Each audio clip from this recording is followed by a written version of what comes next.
желек маселесине келелим.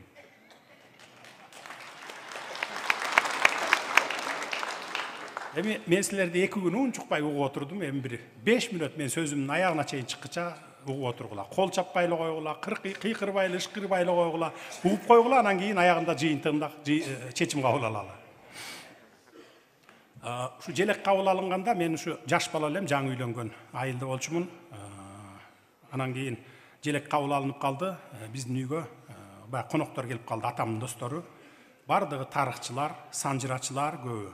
Ушундай бир шерине жешчү эле дайыма.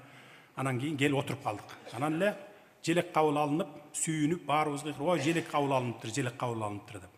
Анан арасында санжырачы, тарыхчы кишилер бар. 1000 жылдык кыргыздын тарыхын тимеле баягы куйма кулактын бир биздин жезделер болуп кетет эле.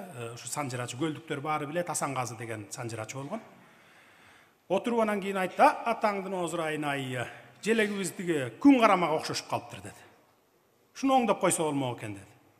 Анан карап туруп эле: "Ой, туй атаң көрү" деди. "Ушул жерде бир кыргыз жокпу ушу немени билген" деди. "Түндүгүбүз да туура эмес болуп калыптыр" деди. Көрсө, түндүк ал кишилердин айтымы. Мен ошондо билдим. Мен деле ага чейин көп маани берчү эмес элем бала кезде. Түндүк баягы 3-төн 6 чамгарак турат да баягы түндүктө, билесиңер да. Ошону айтты, жалаң жамандыкка тигиле турган боз үйдүн түндүгүн коюп койбодубу деп. Жакшылыкка тигилген боз үйдүкү 5 болот, 6 болот, 8 болот, баягы 6 канат, 4 канат, анан 12 канат деп коебуз го. Мына ошону айтты да. Кабатаң көр, эң болбогондо 4 кылып коюшпайт беле деди. Көрсө, биз кыргыздар баягы жалаң жамандык болгондо, баягы кичинекей боз үйдү апарып тиге коет экенбиз дагы эле, колдонот экенбиз. Бул миңдеген жылдардан бери келаткан экен, бүгүн дагы уланып келатат, туурабы? Макулсуңарбы ошого?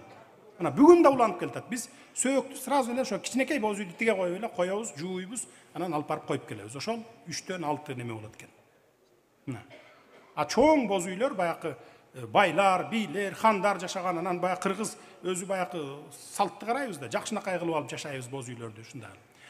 Ушинтип айтты эле да. Анан андан бери мына ушул жерде отурган ушу мен курактуу, менден жогоркулар барыңыздар эле билесиздер. Күн карамага окшошуп калды, кап деп келатабыз, а жаштар аны билбейт, буга көнүп алды деген деп ойлойм да мен. Анан мен делегация менен ушу 3 жылдын ичинде өзүм кызматым боюнча биз бир 30дан ашык өлкөлөргө бардым окшойт. 30дан ашык өлкөлөргө баягы эки тараптуу жолугушуу, саммиттер, айрыкча ошо эки тараптуу жолугушуу болгондо бир 4-5 жерден мага суроо болду ушундай. Силердин мамлекеттин эми отуруп чайдын үстүндө отурганда сүйлөшөсүң да, желек коет аркаңа, өзүнүн желегин коет, сеникин коет, анан муну 2-3 күн мурун бай алдын ала передовой барат дагы, протоколдор уюштурат баарын. Анан ошол жерде талкуу болот. Анан менден сурап атпайбы, силер өлкөңөрдүн приоритети эмне? Айыл чарбасыбы, семичке өндүрүп май чыгарасыңарбы көбүнчө деп. А мен сразу эле түшүндүм, желек жөнүндө болот. Бул эми кичине катачылыгы менен кабыл алынып калган, эми муну оңдоп түзөп койсок болот деп эле айтам. Жок, биздики кен байлык, завод, фабрика, дыйканчылык менен деп анан кийин түшүндүрөм. Анан ошондон кийин анан келдим дагы Нурлан Шакиевке, спикерге. Мен айттым: "Нурлан, ушундай болуп атат. Эми желекти мындай оңдоп түзөтүү, киргизүү менин компетенцияма кирбейт. Жогорку кеңештин компетенциясы. Авторлорун чакырып, көрүп, кеңешип, балким ушу күндүн нурун кичине түздөп, анан баягы боз үйдүн түндүгүн бир 4кө көбөйтүп койбойсуңарбы?" деп мен сурандым. Ошон үчүн Нурлан Шакиевди тепкилебегиле, мына мени тепкилегиле. Азыртадан баштап. Анан эми аягына чыгайын. Буну дагы мындай деп каршы чыгып атышат. Каршы чыккандын көбү буган расход кетет деп атат. Паспорттарды алмаштырабыз деп атат. Номерлерди, анан башка жана башка жок. Эчтеке алмашылбайт, расход кетпейт, бир тыйын расход кетпейт. Биз 30 жылдын ичинде 6 жолу паспорт алмаштырдык. 5-6 жолу. Эски паспорттун мөөнөт өткөнчө чейин иштейт. Жаңы берилген паспорттарга гана жаңы менен кете берет. Бул дүйнө жүзүндө 190 өлкөгө бизден электрондуу варианты жөнөтүлөт. Эски паспорт мөөнөт өткөнгө чейин жарактуу, а жаңы паспортубуз могу деп.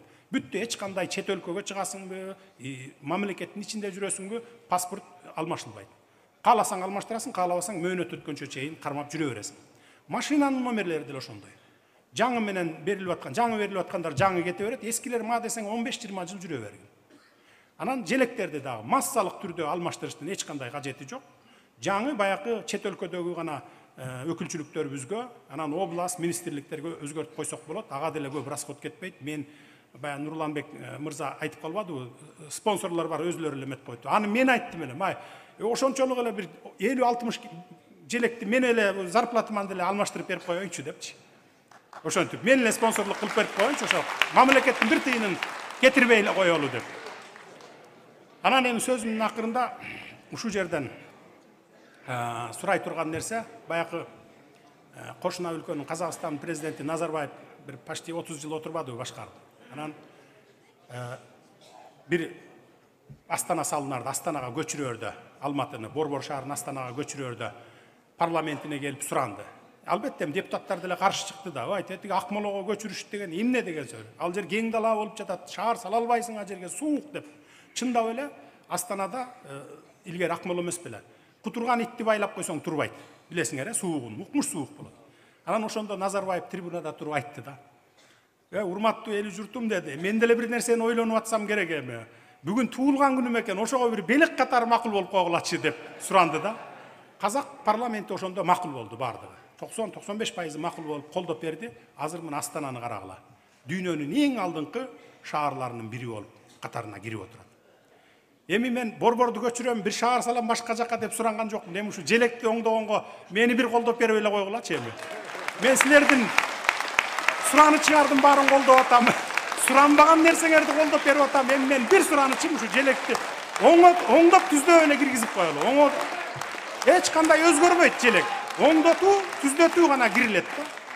Болду, желек ошол эле ойдон калат. Биз башка көк кылып аткан жокпуз, ак кылып аткан жокпуз.